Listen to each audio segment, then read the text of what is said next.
አንዷ ምን ትላለች? ባለቤቴ ጋር ከተጋባ 6 ወራችን ነው። ባለቤቴ እንደተባለው በጣም ጥሩ ሰው ነው። ጥሩ ሰው እንደሆነ ከበፊት ተነግሮኝ ነበረ። እንደጠበቅኩት ነው ያገኘሁት እና በየቀኑ የህይወት ልምድ አለን። በየቀኑ የህይወት ልምድ ያደረግነው ነገር ምንድነው? እሱ አንድ ሱራ ይቀራን፣ እኔ አንድ ሱራ፣ ወይም ደግሞ አንዳንድ ጊዜ እነስ ካለ ደግሞ እሱ አንድ ሰፋህ ይቀራን፣ አንድ ሰፋህ እቀራለሁ። በዚህ መልኩ በየቀኑ እንቀራለን።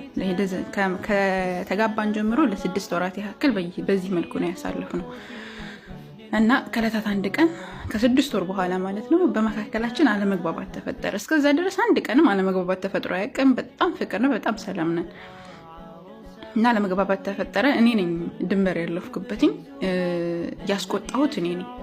እንደዛ ማድረግ አልነበረብኝም፣ ግን እንደዛ አደረኩኝ፣ ተሳሳትኩኝ። ከዛ ሊወጣ ሲል የቤት አስቤዛ ጻፍኩኝና ሊወጣ ሲል ይዘህና ብዬ ሰጠሁትኝ። ያኔ ዝም ብዬ ጥፍሽ ብሎኝ ነው እንደዛ የሰጠሁት ራሱ። ከሄደ በኋላ ግን ጸጸተኝ። ለምንድን ነው እንደዛ ያደረኩት? ማስቆጣት እኮ አልነበረብኝም ምናምን እያልኩኝ ከራሴ ጋር ማውራት ጀመርኩኝ። ነገር ግን ከሰጠሁት በኋላ ደግሞ አስቤዛውን ያመጣ ይሆን እያልኩ ራሴ መጠየቅ ጀመርኩኝ።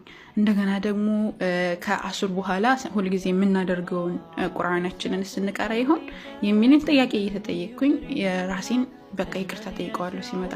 እንደዛ ግን ማድረግ አልነበረብኝም። ስናገረው እሱም ድንበር አልፎብኝ ነበር። እሱም እኮ ግን እንደዛ ማድረግ አልነበረበትም ምናምን እያልኩኝ በመካከል በጣም ራሴ ጋር እየተጣላሁ ጠበቅኩኝ። ከዛ በሩ ሲቆረቆር ሩጭ ከፈትኩኝ። በጣም ደስ ብሎኝ ነበረ። ሲመጣ ግን የሆነ እንደጠበቅኩት ፊቱን ዝብዝፍ አድርጎ ምናምን ይመጣን ብዬ አስቤ ነበረ። እቃውንም የሚያመጣ አልመሰለኝም ነበረ። ግን ሲመጣ እቃውን እንዳለ ተሸክሞ መጣ። እንደውም ያልጠለብኩትንም ሁሉ ተሸክሞ መጣ። እንደገና ደግሞ ከወጣበት በተቃራኒው በጣም ፊቱ ፈገግ ብሎ ደስ ብሎት ምናምን መጣ። እንዴት ዋልሽልኝ ምናምን ብሎኝ ግንባሬን ስሞኝ ገባ። ሲገባ እኔ በጣም ተገረምኩኝ። እንደዛ ይመጣን ብዬ ጠብቄ ስለነበረ በፍጹም አልጠበቅኩም እንደዚህ ይመጣል ብዬና ተቀበልኩትኝና የሰዓቱ ደርሶ ነበረ። አሱር አካባቢ እየደረሰ ስለነበረ ቁርአን ይዘሽ ነይና እንቅራ፣ የት ነው ያለነው ብሎ ጠየቀኝ። ከዛ እኔ በጣም ገረመኝ። ይቆራን ብዬ ያሰብኩት ነገር ሊቀጥል ነውና ቀርተን ከጨረሰን በኋላ አላስቻለኝም። ጠየቅኩት። ግን እንደዚህ ከሄድክ በኋላ እንደዚህ እያሰብኩኝ ነበረ።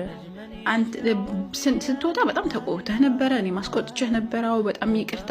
ነገር ግን እንዴት እንደዛ ልትመለስ ቻልክ? እኔ በጣም ገርሞኛል ምናምን ስትለው ቁጣ 1 ሰዓት ነው፣ ነገር ግን ፍቅር ዘላለም ነው። አንቺን ያገባሁሽ በተቆጣው ቁጥር እንድቆጣሽና በተቆጣው ቁጥር የሆነ ነገር ይዤ መጥፎ ነገር እንዳደርግ ሳይሆን ያንን ነገር ረስቼ አንዳንድ ነገራቶች የምናልፋቸው ነገራቶች ያንን ነገር አልፌ በሰላም እንድንኖር ነው እንጂ በመካከል እኮ ትዳር ውስጥ መጣላት የለም ማለት አይደለም። ሁልጊዜ ፍቅር የለም። አንዳንድ ጊዜ አለመግባባት ሊፈጠር ይችላል እና ለዛ ነው ውዷ ባለቤቴ አለኝ። ከዛ እኔም ይቅርታ ጠየቅኩት፣ እሱም ይቅርታ ጠይቀኝ። ከዛ እንተነ ህይወታችን ቀጠለ ትላለች። እዚህ ጋር ምንድነው እንድንማር የፈለኩትኝ? ሁልጊዜ ይሄ ፍቅር የሚባለው ነገር ሁሌ አይኖርም በትዳሩ መካከል ማለት ነው። እና በጣም መልካም ጥሩ ቤት የምትሉት ራሱ አለመግባባቶች አሉ። ይሄ ልክ ለምሳሌ አሁን ሚዲያ ላይ በጣም አሳምረው ምናምን ሲያሳዩን የሆነ ሁሌ እየተግባቡ ሁሌ ሰላም ሆነው ምናምን እንደዛ ነው የሚመስለን፣ ግን እንደዛ አይደለም።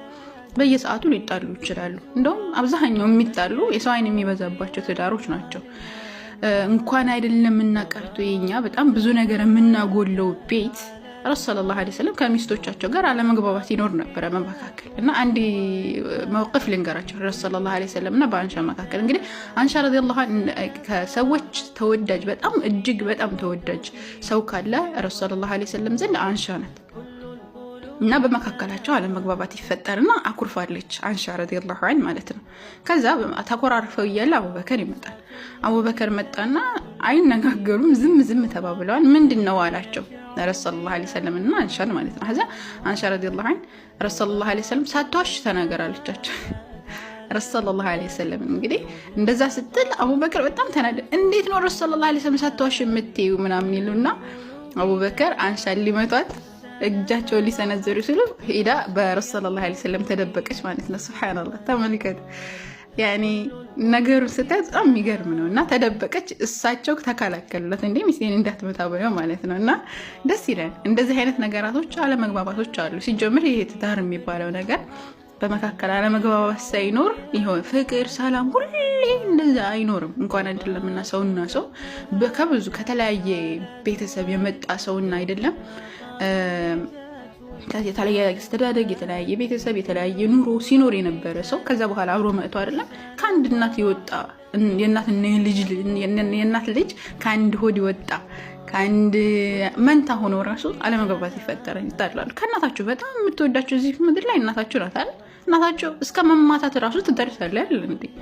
አለመግባባት ከመፈጠሩ የተነሳ በጣም እስከ መማታት ራሱ የሚደረስበት ሁኔታ አለ እና አለመግባባት ያለ ነው። ሁሌ አንድ አይነት ኑሮ አትጠብቁ ነው። ገብቷችሁ ኋላ እና በጣም ትልቅ ትምህርት አለው እና የአላህ መልእክተኛ ማለት ሰላቱ ሰላም የሆነ ምንድነው ሁላችሁም መስኡል እንደሆናችሁ ይነገራሉና ሁሉም ሰው በአለበት ነገር መስኡል እንደሆነ ማለት ሴት ልጅም በባሏ ቤት መስኡል እንደሆነች ወይም ደግሞ በዛ በኃላፊ እንደሆነች በኃላፊነቷ ላይ ደግሞ ተጠያቂ እንደሆነች እንደዚሁም ባለቤት ተኃላፊ እንደሆነ በሚስቱ ላይ ሚስቱን ደግሞ መጠበቅ እንዳለበትና ኃላፊ እንደሆነ ምናምን ይናገራሉና ይሄ ምንድነው ኃላፊነትና የሚባለው ነገር ሁሉንም ነገር ያካተተ ነው። ገብቷችሁ ኋላ አለመግባባት ሲኖርም እንዴት አድርጌ ልፍተው የሚል ኃላፊነትና የሚባለው ነገር መሸከም መቻል ነውና አላህ Subhanahu Wa Ta'ala በመልካም እንኖር ያድርገን። አላህ ያፈዝኩም። ሰላም አለይኩም።